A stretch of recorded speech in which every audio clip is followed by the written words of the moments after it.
You're listening to Beyond the Couch podcast with Dr. Sally Nazari, where we look at you beyond the couch and build ways to enrich your life, share your triumphs, achieve your goals, and most importantly, where we'll be celebrating you.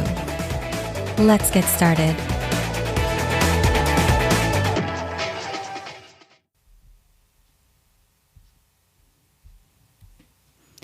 Welcome to Beyond the Couch, everyone. I'm your host, licensed psychologist and Reiki master teacher, Dr. Sally Nazari, and I'm really excited to talk today about what Reiki is.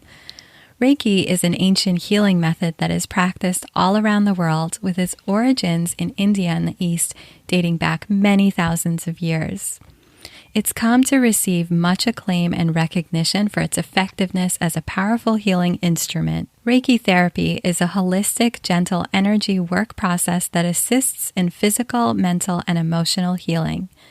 It's a simple, effective, and powerful method of natural healing. Sessions provide a relaxing, soothing healing environment that ensures comfort and peace during the healing process.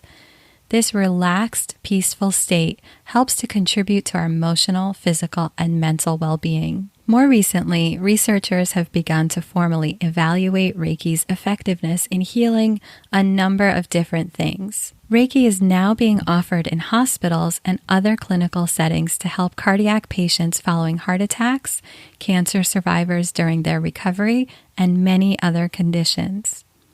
Reiki has also been valued as a complement to psychotherapy and in alleviating depression, anxiety, the effects of trauma, and reducing stress. Several studies have begun to emerge indicating that there are positive and beneficial results with Reiki.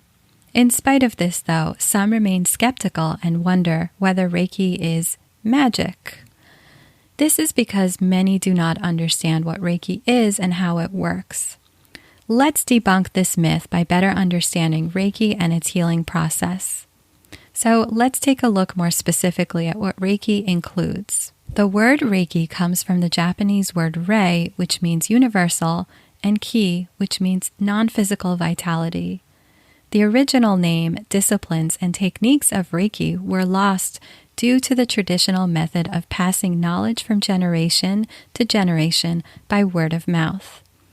Exactly when this ancient art of healing disappeared is difficult to determine. However, we do know that it was rediscovered by a Japanese scholar and monk named Dr. Mikao Usui. It was, in fact, Dr. Usui who fashioned the name Reiki. Reiki is not affiliated with any particular religion or religious practice.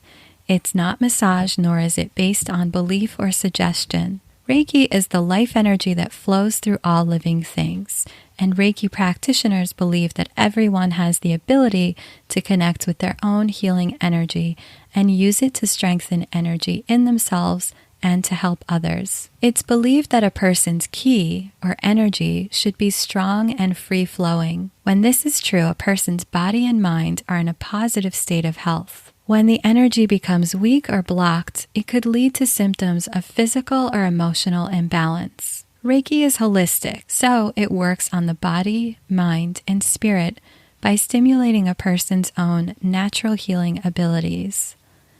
When our ki energy is low because perhaps we're under stress or feeling unhappy and tired, we will be more susceptible to disease and sickness. Our attitude will be generally negative, and we will find it difficult to deal with life's challenges. With Reiki treatment, the blocked emotional and physical elements that lead to illness and disease are cleared. When we feel healthy and full of enthusiasm, the flow of ki energy in our body is high and unencumbered. Life seems easier to deal with, and we have a higher resistance to illness and disease. This makes sense when we consider the impact of disruptions in our life while we're working to rebuild and redefine our lives. Now, let's look at how this is important and a little bit about how Reiki works. Think of your body as a receiving and ascending station. Your body contains a variety of atoms which are composed of protons and electrons with electric energy running through them. Now just imagine for a minute that each of these atoms vibrate at a specific frequency or oscillation based on the available energy within your body. How you care for your body emotionally, physically, and mentally determines the amount of energy blockages and the amount of decreased energy frequencies or toxins that are being built in it. A Reiki practitioner serves as a conduit for the energy to help clear and balance your body's energy as it promotes well-being. Reiki is often described as being similar to radio waves. We cannot see them, but we know they are everywhere around us. When we turn on a radio and tune into the radio waves, we can pick up a signal. That signal is turned into a radio program. Similarly, the Reiki energy is everywhere, although we can't see it unless we use very specific techniques such as Kirlian photography. When we're attuned to the energy by a Reiki master to become practitioners, we're able to serve as a conduit for Reiki to heal ourselves and others, much like tuning into a radio station. The relaxing, soothing, and healing environment that Reiki provides contributes to comfort and peace during our natural emotional, physical, and mental healing process. Many people use Reiki for wellness. Reiki is not a cure for disease or illness, but it may assist the body in creating an environment to facilitate healing. In fact, like I mentioned earlier, it's regularly used in hospitals and medical or veterinary care settings. Reiki is the healing method that Dr. Mehmet Oz, a cardiovascular surgeon, introduced into the operating room at Presbyterian Medical Center in New York City during open heart and heart transplant surgeries. Today, Reiki has become a much sought-after healing art among patients and mainstream medical professionals because it's been proven that Reiki treatments help patients to heal faster with less pain or complications. Regular sessions are also an important part of preventative and maintenance care.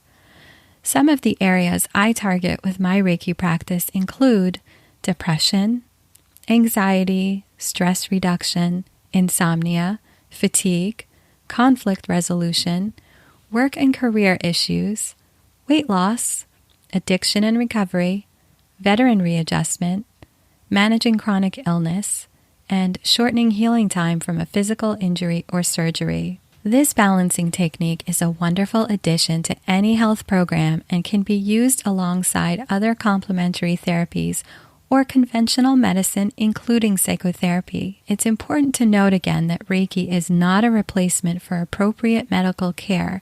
Instead, it supports medical care by accelerating self-healing, reducing pain and discomfort, and stimulating your body's healing process. Now, you might be curious what happens during a Reiki session. Let's explore that a bit further. A session is generally 60 to 90 minutes long. Prior to session, an initial discussion will focus on what you're looking to achieve from session and give you an opportunity to discuss any particular problems or issues you're experiencing. The practitioner will also describe the session for you. Once you arrive, you will remove only your shoes and rest comfortably in a chair or table.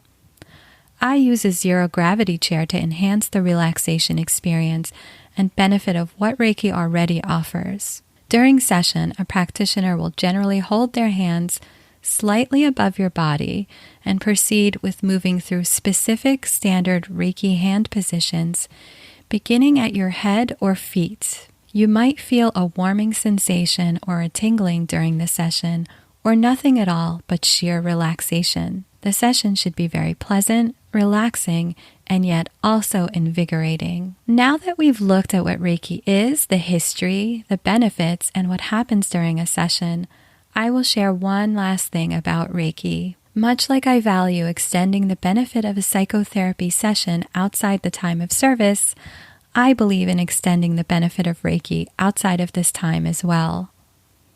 The 5 Reiki principles are designed to add balance and substance to your life. Keep in mind that you're not expected to live every moment of your life within the framework of these ideals. We're all imperfect, and that's why each principle begins with just for today. You can work on improving yourself daily in bite-sized pieces. If you slip up today, you can always begin again tomorrow.